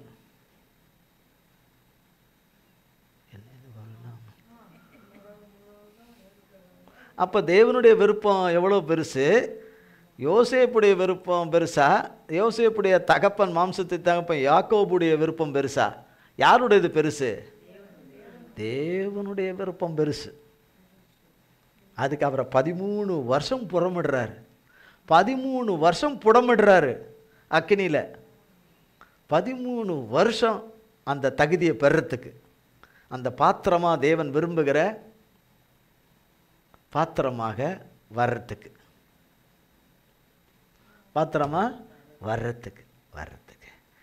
அந்த நேரம் அவர் கதற எத்தனை 13 வருஷம் எப்படி அழுதுருப்பார், எப்படி துடின்னு துடிச்சிருப்பார். தேவன் இரக்கம் காட்டலையே, தேவன் ஜபத்தை கேட்கலையே வேண்டாம். ஆனால் அவருக்கு தெரியுது தேவன் அங்கங்கே இருந்து சகாயம் பண்ணி தயவு செய்கிறதெல்லாம் தேவன் இருக்கிறாருன்ற உணர்வு, அந்த எண்ணங்கள் எல்லாமே இருக்குது அவருக்கு. இல்லாமல்லாம் இல்லை, எல்லாம் இருக்குது. ஆனாலும் கூட அவர் எதிர்பார்க்குற விடுதலை கிடைக்கலையே, சிறையிருப்பிலிருந்து விடுதலை கிடைக்கலையே, அநியாயமாக சிறைச்சாலையில் இருக்காரு, அநியாயமாக அடிமைத்தனத்தில் இருக்கிறாரு, வரலையேன்னு. ஆனால் தேவன் குறித்த நாளும் காலம் வேலை வரும்போது எல்லாமே டப்புன்னு எல்லாம் கலண்டு கர்த்தருடைய நாமம் மகிமைப்படும்படியாய் கர்த்தர் அவரை உயர்த்தி அவர் மூலமாய் கொடுக்கப்பட்ட சொப்பனங்கள் எல்லாம் நிறைவேற ஆரம்பிச்சிருச்சு. பிறகெல்லாம் அவருடைய சகோதரர்கள் அவர்கள் குடும்பத்தார் யாவரும் வர்றாங்க, கர்த்தர் கொண்டு வர்றாரு. அவர் சொன்ன வார்த்தையின்படி நிறைவேறுது. அவங்க தகப்பனும் இப்போ மரிச்சிட்டார். அப்பாவும் எகிப்து தேசத்தில் கோசான் நாட்டில் வாழ்ந்த அவர் மரிச்சிட்டார். அவரை அடக்கம் பண்ணி அவரை கொண்டு போய் அவருடைய தாத்தா பாட்டி ஆபிரகாம், சாராள் வந்து யாக்கோப்புக்கு தாத்தா பாட்டி. அவருடைய அப்பா ஈசாக்கு, ரெபேக்கால் யாக்கோபுடைய அப்பா அம்மா.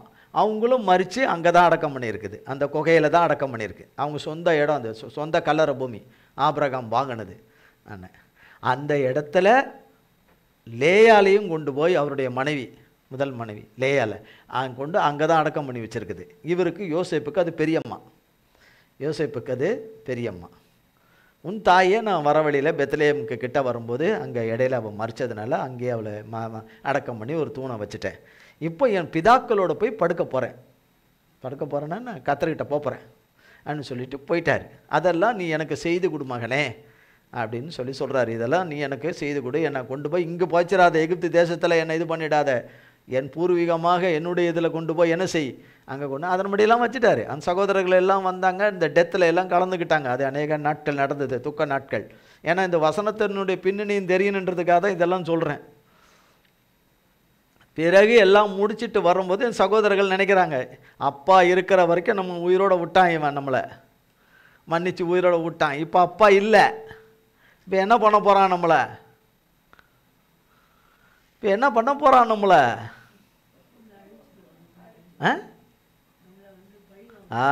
சாக்லேட் வாங்கி கொடுக்கணுன்னு நினைப்பான், ஐஸ்கிரீம் வாங்கி கொடுக்கணுன்னு நினைப்பான், கொன்று போடணும்னு. ஏன்னா அவ்வளோ அநியாயம் பண்ணவனுங்க இவனுங்க. யோசேப்புக்கு கொஞ்ச நஞ்ச அநியாயம் இல்லை, அவ்வளவு அநியாயம் பண்ணவனுங்க. கொஞ்ச நஞ்ச அநியாயமாக பண்ணானுங்க, அந்த அநியாயம் பண்ணவனுங்க கட்டாயம். அதுக்கு அவர் சொல்கிறாரு, அதுக்கு இவங்க அப்பா அப்படி சொன்னார் அப்படின்னு அப்பா பேரை வச்சு அப்படி சொல்லும் போது அவர் அழுவுறாரு. அழுதுட்டு என்னடா இப்படி சொல்கிறானுங்களேன்னு என்ன. அப்போ சொல்கிறார் யோசேப்பு அவர்களை நோக்கி, சகோதரர்களை நோக்கி, பயப்படாதிருங்கள், நான் தேவனா, நான் கடவுளான்னு கேட்குறார். நான் கடவுளா? நீங்கள் எனக்கு தீமை செய்ய நினைத்தீர்கள், தேவனோ இப்பொழுது நடந்து வருகிறபடி வெகு ஜனங்களை உயிரோடே காக்கும்படி. வெகு ஜனம்னா பூமி அனைத்தில் இருக்கிற மொத்த ஜனம். கொஞ்சம் யோசித்து பாருங்க, அது எவ்வளோ பெரிய கனமும், தேவனால் வருகிற கனமும் மகிமையும் உயர்வும் என்ன. அப்போது வெகு ஜனங்களை காக்கும்படி நன்மையாக முடிய பண்ணினார். ஒரு காரியத்தின் துவக்கம் இவருடைய வாழ்க்கையில் வேறு விதமாக இருந்தது. இவர் அவ்வளோதான், முடிஞ்சு போச்சு, இவரால் மீட்க முடியாது, இவர் விடுதலையாக முடியாது, இனி இவர் சொந்த பூமிக்கும் வர முடியாது, சொந்த தகப்பனை பார்க்க முடியாது, சொந்த குடும்பங்களை பார்க்க முடியாது, எதுவுமே இல்லை இவர் வாழ்க்கையில், எதுவுமே கிடையாது, முடிஞ்சு போச்சுன்றவரோட வாழ்க்கை. ஆனால் கர்த்தராகிய தேவன் அவரை வைத்து அவர் செய்யணும் என்று நினைத்த காரியத்தை அவர் முடித்த காரியத்தை அவர் சொல்கிறாரு. என்னை அதனால தான் கர்த்தராகிய தேவன் என்னை முன்னரே இங்கே கொண்டு வந்துட்டார், என்னை கொண்டு வந்துட்டு நன்மையாக முடிய பண்ணினார். ஆதலால் பயப்படாதிருங்கள், நான் உங்களையும் உங்கள் குழந்தைகளையும் பராமரிப்பேன் என்று அவர்களுக்கு ஆறுதல் சொல்லி அவர்களுக்கு பட்சமாயிருந்தான் என்று சொல்லி. கர்த்தருக்கு ஸ்தோத்திரம். 1 சாமுவேலின் புஸ்தகம்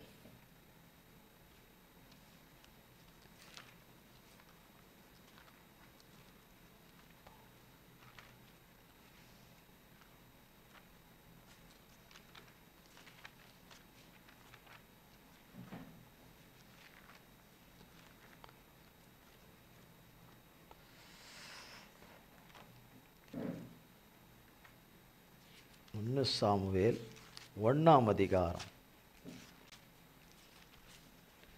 1 சாமுவேல் 1ஆம் அதிகாரம்.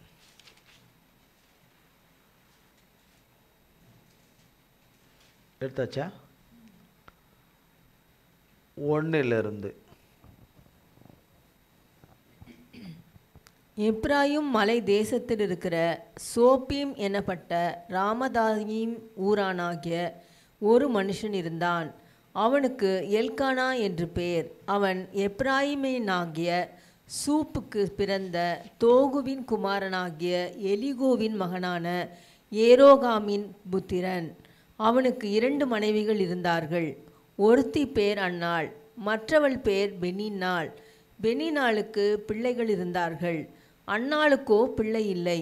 அந்த மனுஷன் சீலோவாவிலே சேனைகளின் கர்த்தரை பணிந்து கொள்ளவும் அவருக்கு பலியிடவும் வருஷந்தோறும் தன் ஊரிலிருந்து போய் வருவான். அங்கே கர்த்தரின் ஆசாரியரான ஏலியின் 2 குமாரராகிய ஓப்னியும் பினேகாசும் இருந்தார்கள். அங்கே எல்கானா பலியிடும் நாளிலே அவன் தன் மனைவியாகிய பெனினாளுக்கும் அவளுடைய எல்லா குமாரருக்கும் குமாரத்திகளுக்கும் பங்கு போட்டு கொடுப்பான். அன்னாளை சிநேகித்தபடியினால் அவளுக்கு இரட்டிப்பான பங்கு கொடுப்பான். கர்த்தரோ அவள் கர்ப்பத்தை அடைத்திருந்தார். கர்த்தர் அவள் கர்ப்பத்தை அடைத்தபடியினால் அவளுக்கு சக்களத்தி அவள் துக்கப்படும்படியாக அவளை மிகவும் விசனப்படுத்துவாள். அவள் கர்த்தருடைய ஆலயத்திற்கு போகும் சமயத்தில் அவன் வருஷந்தோறும் அந்த பிரகாரமாய் செய்வான். இவள் அவளை மனமடிவாக்குவாள். அப்பொழுது அவள் சாப்பிடாமல் அழுது கொண்டிருப்பாள். அவள் புருஷனாகிய எல்கானா அவளை பார்த்து, அன்னாளே, ஏன் அழுகிறாய்? ஏன் சாப்பிடாதிருக்கிறாய்? ஏன் சஞ்சலப்படுகிறாய்? 10 குமாரரை பார்க்கிலும் நான் உனக்கு அதிகமல்லவா என்றான். சீலோவாவிலே அவர்கள் புசித்து குடித்த பின்பு அன்னாள் எழுந்திருந்தாள். ஆசாரியனாகிய ஏலி கர்த்தருடைய ஆலயத்தின் வாசல் நிலையண்டையிலே ஒரு ஆசனத்தின் மேல் உட்கார்ந்திருந்தான். அவள் போய் மனங்கசந்து மிகவும் அழுது கர்த்தரை நோக்கி விண்ணப்பம் பண்ணி, சேனைகளின் கர்த்தாவே, தேவரீர் உம்முடைய அடியாளின் சிறுமையை கண்ணோக்கி பார்த்து உம்முடைய அடியாளை மறவாமல் நினைத்தருளி உமது அடியாளுக்கு ஒரு ஆண் பிள்ளையை கொடுத்தால் அவன் உயிரோடு இருக்கும் சகல நாளும் நான் அவனை கர்த்தருக்கு ஒப்பு கொடுப்பேன். அவன் தலையின் மேல் சவரகன் கத்தி படுவதில்லை என்று ஒரு பொருத்தனை பண்ணினாள். அவள் கர்த்தருடைய சந்நிதியில் வெகுநேரம் விண்ணப்பம் பண்ணுகிற போது ஏலி அவள் வாயை கவனித்து கொண்டிருந்தான். அன்னாள் தன் இருதயத்திலே பேசினாள். அவளுடைய உதடுகள் மாத்திரம் அசைந்தது. அவள் சத்தமோ கேட்கப்படவில்லை. ஆகையால் அவள் வெறித்திருக்கிறாள் என்று ஏலி நினைத்து அவளை நோக்கி, நீ எதுவரைக்கும் வெறித்திருப்பாய்? உன் குடியை உன்னை விட்டு விலக்கு என்றான். அதற்கு அன்னாள் பிரதியுத்தரமாக, அப்படியல்ல என் ஆண்டவனே, நான் மனக்லேசமுள்ள ஸ்திரீ. நான் திராட்சை ரசமாகிலும் மதுவாகிலும் குடிக்கவில்லை. நான் கர்த்தருடைய சந்நிதியில் என் இருதயத்தை ஊற்றிவிட்டேன். உம்முடைய அடியாளை போல் பேலியாளின் மகளாக எண்ணாதேயும். மிகுதியான விசாரத்தினாலும் கிளேசத்தினாலும் இந்நேரம் மட்டும் விண்ணப்பம் பண்ணினேன் என்றாள். அதற்கு ஏலி, சமாதானத்துடனே போ, நீ இஸ்ரவேலின் தேவனிடத்தில் கேட்ட உன் விண்ணப்பத்தின்படி அவர் உனக்கு கட்டளையிடுவாராக என்றான். அப்பொழுது அவள், உம்முடைய அடியாளுக்கு உம்முடைய கண்களிலே தயவு கிடைக்க கடவது என்றாள். பின்பு அந்த ஸ்திரீ புறப்பட்டு போய் போஜனம் செய்தாள். அப்புறம் அவள் துக்கமுகமாய் இருக்கவில்லை. அவர்கள் அதிகாலையில் எழுந்து கர்த்தரை பணிந்து கொண்டு ராமாவில் இருக்கிற தங்கள் வீட்டுக்கு திரும்பி போனார்கள். எல்கானா தன் மனைவியாகிய அன்னாளை அறிந்தான். கர்த்தர் அவளை நினைத்தருளினாள். சில நாள் சென்ற பின்பு அன்னாள் கர்ப்பவதியாகி ஒரு குமாரனை பெற்று கர்த்தரிடத்தில் அவனை கேட்டேன் என்று சொல்லி அவனுக்கு சாமுவேல் என்று பெயரிட்டாள். ஆமாம். இப்போ அன்னாளுடையது நமக்கு மிக நன்றாக தெரியும். தூக்கத்தில் எழுப்பி கேட்டாலும் டக்குன்னு சொல்லிடுவீங்க. இருந்தாலும் சிலது சொல்ல வேண்டியது இருக்குதுன்ற. அன்னாளுக்கு திருமணமாகி அநேக வருஷங்கள் ஆகுது. பிள்ளை இல்லை. பிறகாலே என்ன, அந்த அவருடைய கணவன் இரண்டாவது ஒரு திருமணம் நடக்குது. பெனினாள் என்ற பெண்ணை திருமணம் செய்து கொள்கிறார். திருமணம் செய்து அவளுக்கு நிறைய பிள்ளைகள் பிறக்குது. அவளுக்கு நிறைய பையன் பொண்ணு நிறைய பிள்ளைகள் பிறக்குது. ஆனால் மூத்த மனைவியாகிய அன்னாளுக்கோ பிள்ளை இல்லை. வேதம் சொல்லுகிறது, கர்த்தர் அவள் கர்ப்பத்தை அடைத்திருந்தார். அப்படின்னா பிள்ளை இன்னும் இந்த பூமிக்கு இன்னும் வரல. அன்னாள் கர்ப்பத்துக்குள்ளே, பரலோகத்திலேருந்து அன்னாள் கர்ப்பத்துக்குள்ளே பிள்ளை வரல. கர்த்தர் அடைச்சி வச்சா குழந்தை எங்கேருந்து வரும்? கர்த்தரை மீறி வருமா? அப்படி யாராவது இருக்காங்களா என்ன? உங்களுக்கு இருக்காங்க போல இருக்கு. அப்போது நமக்கு இல்லை, நமக்கு தெரிஞ்சு இல்லை. அப்படிலாம் வேதத்தின்படி இல்லை. அப்படி தேவன் அடைச்சதை இன்னொருத்தரை நீக்கி போட்டு அப்படி தர முடியும்னா அது தெரியல. ஆனால் கர்ப்பத்தை தேவன் அடைத்து வைத்திருக்கிறாருன்னு நமக்கு இங்கே எழுதியிருக்கிறதுனால நமக்கு தெரியும். அன்னாளுக்கு அன்னைக்கு தெரியாது. நமக்கு இதில் எழுதியிருக்குது, ஆனால் அன்னைக்கு இது இல்லைல்ல, அவங்களுக்கு தெரியாது. தேவன் தான் கர்ப்பத்தை அடைத்திருக்கிறார். ஏன்? தேவன் இவள் வாழ்க்கையில் ஒரு காரியத்தினுடைய துவக்கத்தை ஆரம்பிக்க போகிறாரு. ஆரம்பித்து அதை முடிக்கணும். இவர் தப்பு முடிக்க போகிறாரு. இன்னும் ஆரம்பிக்கணும்னா அந்த குழந்தைய கொடுக்கணும். அதுக்கு முன்னாடி ஒரு துவக்கத்தை பண்ணிக்கிட்டு இருக்கிறாரு. அண்ணாலை உருவாக்கிக்கிட்டு இருக்கிறாரு. அண்ணாலை அல்ற எல்லாரும் உருவாகிறது இல்லை. நீலி கண்ணீர் இருக்குது, தேவனுக்கு பயந்த கண்ணீர் இருக்குது. மனம் உருகி மனம் கசந்து உண்மையாக அழுகிற கண்ணீர் இருக்குது. நீலி கண்ணீர் ஒன்று இருக்குது.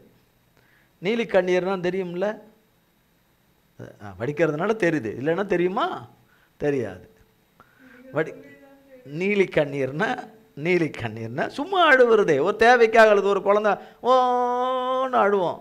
என்னங்க இந்த குழந்தை இப்படி ஆடுது? அட எனக்கு தான் தெரியும், அது என் கையில் இருக்குது வாங்கிறதுக்காக இது இப்படி ஆடுது. இப்போ பாருங்கள், கொடுத்த உடனே டங்குன்னு நின்றுடும். அப்புறம் இன்னொருத்தருக்கு அவங்க அந்த குழந்தைய தூக்கத்துக்கு பதிலாக இன்னொரு குழந்தைய அவங்க யாராவது தூக்கிட்டாங்கன்னு வச்சுங்க, இன்னொருத்தர் குழந்தைய தூக்கி கொஞ்சிட்டாங்கன்னு வச்சுங்க, ஒய்யான்னு கத்திட்டு நடும், தரையில் உருளும் புரளும் புருன்னு. ஏன்னா எண்ணெய் விட்டுட்டு யாரையோ தூக்கி கொஞ்சிற முஞ்சிற முத்தம் கொடுக்குற, எண்ணெய் தூக்க முதல்ல அது கீழே போடாது, அந்த குழந்தைய கீழே போடுக்கிற அப்படின்னு. அது தூக்கணுன்னா அது நின்றுடும். அது கேட்குறத கொடுத்தா நின்றுடும். அது விரும்புகிறத நிறைவேறினா அந்த நின்றுடும். அது நீலி கண்ணீர். அது என்ன கண்ணீர்? நீலி கண்ணீர். அந்த நேரத்தை கேட்குற நீலி கண்ணீர். உண்மையாய் மனம் கசந்து அழுதால்தான் அண்ணாள் அவர்கள். நீலி கண்ணீர்லாம் கிடையாது. நீங்கள் குழந்தை இல்லைன்னு அழுகுறவங்க இருக்கிறாங்க, அது உண்மையில். ஆனால் இருதயபூர்வமாக அவர்கள் விடாதபடி தேவனுடைய பார்வையில் அது அசைக்கிற ஒரு கண்ணீரும் வேண்டுதலும் விண்ணப்பமும் நிறைவேறிட்ட கிடையாது. ஆனால் இந்த மக அண்ணாள் இடத்துல அது இருந்தது. தேவன் அண்ணாளை ஒரு நோக்கத்துக்காக தெரிந்து கொண்டார். அந்த துவக்கத்தை அவர் ஆரம்பித்து உருவாக்கிறார். அங்கேயே அவனுடைய புருஷனுடைய 2வது மனைவியாக இருக்கிற சக்காலித்தி, அவள் போட்டு வார்த்தையால் கொத்தோன்னு கொத்தி இவளை உருவாக்கிக்கிட்டே இருக்கிறாள். இவள் கொத்த கத்தரை நோக்கி அடா கொத்தலைன்னா வரமாட்டான் அதிகமாக.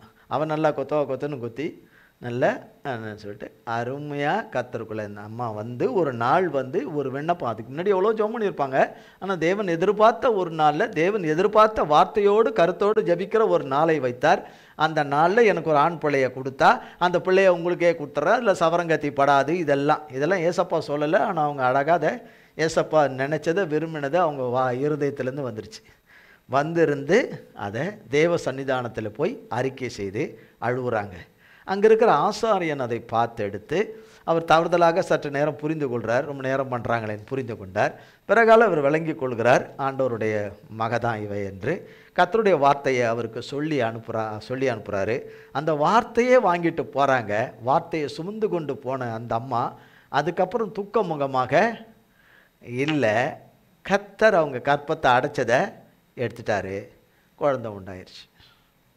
கர்த்தர் முன்குறித்த பிள்ளைக்கு இந்த பேரை இடுன்னு சொல்லலை. அவங்க இருதயத்திலே கர்த்தர் ஏவி இருக்கிறார், சாமுவேல் என்று பெயரிடும்படி. அந்த பிள்ளைய குறித்த தேவனுடைய அந்த துவக்கத்தை ஆரம்பிக்கிறது, இந்த பிள்ளைய குறித்த கர்த்தர் இந்த துவக்கத்தை ஆரம்பிக்கிற அந்த காரியம் அழுகையும் கண்ணீரும் வேதனையும் அவமானமும் துன்பமும் பாடும் தலைகுனிவும் நிந்தையமாக இருந்தது. அநேக வருஷங்கள்.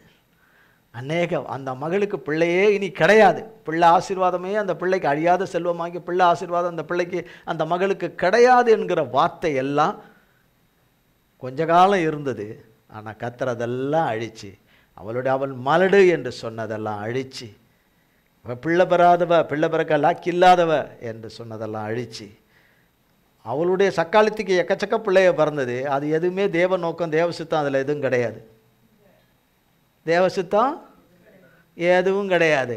அது சக்கட்டிக்கு மணிக்கு பிறகுது. அடுத்த வருஷம் நம்ம கேனானா கூட அடுத்த வருஷம் பிறந்துடுது. அப்படி பிறக்குது. வேணுன்றதுக்கு பிறக்கலை. ஏன்னா கர்த்தர் தான் அதை என்ன பண்ணி வச்சுருந்தாரு? அடைச்சி வச்சுருந்தாரு. கர்த்தர் ஒரு நாள் திறந்துட்டார். ஏன்? அந்த பிள்ளைக்கு சாமுவேல் என்ற அந்த பிள்ளை வளர்ந்து தேவனுடைய ஆலயத்தில் கொண்டு விட்ட பிறகு அந்த பிள்ளை வளர்ந்து அவர் ஒரு ஆசாரியன், அவர் ஒரு நியாயாதிபதி, ஒரு தீர்க்கதரிசியாய் 3 விதமான தேவ மனிதராக அவரை எடுத்து தேவன் வல்லமையாய் எடுத்து பயன்படுத்துகிற ஒரு பிள்ளையை கொடுத்தார். அந்த இஸ்ரவேல் தேசம் அனைத்துக்கும் அவர் தான் நியாயாதிபதி, அவர் தான் ஆசாரியன், அவர் தான் ஊழியக்காரர், அவர் தான் அந்த தேசத்தையே நடத்தினது. அப்போ அந்த அம்மாவுக்கு எப்படி இருந்திருக்கும் இல்லையா? அப்போ ஒரு பெரிய நோக்கத்தை தேவன் உள்ள வச்சு அதை உருவாக்கத்துக்கு இந்த தாயை உருவாக்கினார். இந்த தாயை பக்குவப்படுத்தி அவளை நேர்த்தியாய் வணைஞ்சி உருவாக்கி அதனுடைய முடிவில் அந்த பிள்ளையை பார்த்து கர்த்தர் ஒரு ஆண் பிள்ளையை கேட்டபடி கொடுத்தாரேன்னு அவன் சொன்னபடி நடந்தா. பிள்ளையை கர்த்தர்கிட்ட கொடுத்த நிமித்தம் அவளுக்கு ஏராளமான பிள்ளையை கொடுத்துட்டார், ஏராளமான பையனையும் பொண்ணையும் கொடுத்துட்டார் கர்த்தர். அதுக்கு பிறகு அதெல்லாம் நீ வச்சுக்கோ வீட்டில் வந்து. ஆனால் அவங்கெல்லாம் நியாயாதிபதிகளாவோ தேவனுடைய ஆசாரியர்களாக வரல. இந்த முன்குறிச்சே பிள்ளையை பெற்றெடுக்கத்தான் அன்னாளை தயார்படுத்தினார். ஆரம்பம் அற்பம், முடிவு சம்பூரணம். அதன் துவக்கத்தை பார்க்கலாம், ஒரு காரியத்தின் துவக்கத்தை பார்க்கலாம். அன்னாளை திருமணம் செய்யும்போது அடுத்த வருஷமே பிள்ளை பிறந்துடும், 2-3 மாதத்துலேயே பிள்ளை உண்டாயிரும், இந்த வருஷத்துலேயே பிள்ளை பிறந்துடும், அடுத்த வருஷம் ரொம்ப எதிர்பார்த்துக்கிட்டே இருந்தவங்க வாழ்க்கையில் ஏமாற்றம்னு போய்கிட்டு இருந்தது. ஒரு நாள் ஏமாற்றம் இல்லாதபடி பெரிய சந்தோஷம் உண்டாகும்படி செஞ்சிட்டார். அது செஞ்சதுக்கு ஒரு நோக்கம் இருக்குது. ஒரு விசேஷமான ஒரு பிள்ளையை பிறக்க வைக்கணும், கர்த்தருடைய நாம மகிமடையாய் ஒரு பிள்ளையை பிறக்க வைக்கணும். அந்த நோக்கம் நிறைவேறிச்சு கர்த்தரால். கர்த்தருக்கு கோடி கோடி ஸ்தோத்திரம். அப்போ ஒருத்தருடைய வாழ்க்கையில் துவக்கத்தை பார்க்கிலும் அதனுடைய முடிவு நல்லது என்பது வேதம் நமக்கு சொல்லுகிறது. அதன்படியே அவருடைய பிள்ளைகளுக்கு, அவரை நம்பி சார்ந்திருக்கிற பிள்ளைகளுக்கு அவர் அவண்ணமே செய்து முடிப்பார். கர்த்தர் செய்து முடிப்பார். நாம் இதுகாரம் தியானம் பண்ணின வார்த்தைகளை எல்லாம் கர்த்தர் கொடுத்த வார்த்தைகள். அதில் எல்லாம் அவர் இருக்கிறாரு. அந்த வார்த்தையில் அவரோடு கூட நாம் இருந்தால் முடிவிலே அது விளங்கும். கர்த்தருடைய கரத்தின் முடிவிலே அது கர்த்தருடைய நாம மகிமைப்படும்படியாய் விளங்கும். கர்த்தர் இந்த வார்த்தைகளை எல்லாம் நம் ஒவ்வொருவருக்கும் பல கோடி மடங்காய் ஆசீர்வதிப்பாராக. நாளை மறுதினம் செவ்வாய் ப்ரேயர் மீட்டிங் உண்டு, உபவாச கூட்டம் உண்டு. கர்த்தருடைய நாமத்தினாலே அது நமக்கு மிகுந்த ஆசீர்வாதமாக கர்த்தர் இரட்டிப்பாய் ஆசீர்வதித்து தருவாராக. அவைக்குரிய பெற்றோருக்காகவும் ஜெபித்து கொள்ளுங்க, அவர்களுக்காக, அன்றைய நாளுக்கு தேவ வார்த்தைக்காக சகலவற்றுக்காகவும் ஜெபித்து கொள்ள வேண்டியது நம்முடைய கடமை. ஜெபித்து கொள்ளுங்க. கர்த்தர் நமக்கு அளவு கடந்து ஆசீர்வதிப்பாராக. நாம் ஜெபம் செய்வோம். எங்கள் அன்பின் பிதாவே, கர்த்தராகிய இயேசு கிறிஸ்துவின் மூலம் உம்மண்டையிலே வருகிறோம். தந்தையாகிய தேவனை, மகா கிருபையும் இரக்கமும் தயவுமாய் நீர் எங்களை ஏந்தி சுமந்து ஆண்டவரை பலப்படுத்தி தயார்படுத்தி ஆண்டவரே உம்முடைய வார்த்தையின் தந்து உயிர்ப்பித்து நிலைநிறுத்தி இந்த நாளிலே உம்முடைய ஆராதனை உமது கிருபையாலே உமது தலைமையிலே நடக்கும்படி செய்து ஆராதனைக்குரியவராகிய நீர் வந்து, துதி சோத்திரத்துக்குரியவராகிய நீர் வந்து வார்த்தையை சொன்னபடி நிறைவேற்றுகிறவர், நன்மை செய்கிறவராய் இருந்து ஆண்டவரை நல்ல முடிவுகளை உண்டு பண்ணுகிறவராகிய நீர் வந்து, ஆதியும் அந்தமும் தொடக்கமும் முடிவுமாய் இருக்கிறவர் நீர் வந்து எல்லாவற்றையும் நடத்தி கொடுத்தீரே, அதற்காய் ஸ்தோத்திரம். ஆராதனை பங்கு பெற்ற, சோத்திரப்பலியிலே பங்கு பெற்ற ஒவ்வொருவரையும் ஆசீர்வதியும், குறைவின்றி ஆசீர்வதியும், நிறைவாய் ஆசீர்வதியும். கண்ணீரை துடைத்து ஆண்டவரே சந்தோஷமும் ஆண்டவரே மகிழ்ச்சியும் உண்டாக கிருபை செய்யும். கடனற்ற வாழ்வும் உண்டாக கிருபை செய்யும். பரிசுத்தமற்ற வாழ்வு நீக்கி பரிசுத்தமான சமாதான வாழ்வு, இளைப்பாதன வாழ்வை கட்டளையிடும். ஜெயகீர்த்தியான வாழ்வை கட்டளையிட்டு உம்முடைய கண்மணி போல எங்களை காத்தருளும். எல்லா தீங்குக்கும் பொல்லாப்புக்கும் சத்ருவின் கிரியைகளுக்கும் சகல நாசம் மோசங்களுக்கும் தீமைக்கும் பொல்லாப்புகளுக்கும் ஆண்டவரே ஆலரிய சத்ருவின் ஆயுதங்களுக்கும் விலக்கி கண்மணியாய் உம்முடைய செட்டின் மறுமையிலே பாதுகாத்து கொள்ளும். உம்முடைய பரிசுத்த நாமம் ஒவ்வொருவரிலும் மகிமைப்பட கிருபை செய்யும். உம்முடைய நல்வார்த்தைகளை தீவிரமாய் நிறைவேற்றி உம்முடைய நாமத்தை மகிமைப்படுத்தும். உமது கருத்திலே எங்களை அத்தனை பேரையும் ஒப்புக் கொடுக்கிறோம். இயேசு கிறிஸ்துவின் மூலம் ஜெபிக்கிறோம் பிதாவே. ஆமேன், ஆமேன், ஆமேன். என் ஆத்துமாவே கர்த்தரை ஸ்தோத்ரி, என் முழு உள்ளமையர் பரிசுத்த நாமத்தை ஸ்தோத்ரி. என் ஆத்துமாவே கர்த்தரை ஸ்தோத்ரி, கர்த்தர் செய்த சகல உபகாரங்களை மறவாதே. ஆமேன், ஆமேன். கர்த்தராகிய இயேசு கிறிஸ்துவின் கிருபையும் பிதாவாகிய தேவனுடைய அன்பும் பரிசுத்த ஆவியானவருடைய அந்யோன்ய ஐக்கியமும் பராமரிப்பும் பாதுகாவலும் என்றென்றைக்கும் நம்ம இருவர் கூட சதா காலங்களுக்கும் நிலைத்திருப்பதாக. ஆமேன், ஆமேன், ஆமேன். இயேசுவின் ரத்தம் ஜெயம். இயேசுவின் பரிசுத்த நாமத்திற்கே ஸ்தோத்திரம். God plus.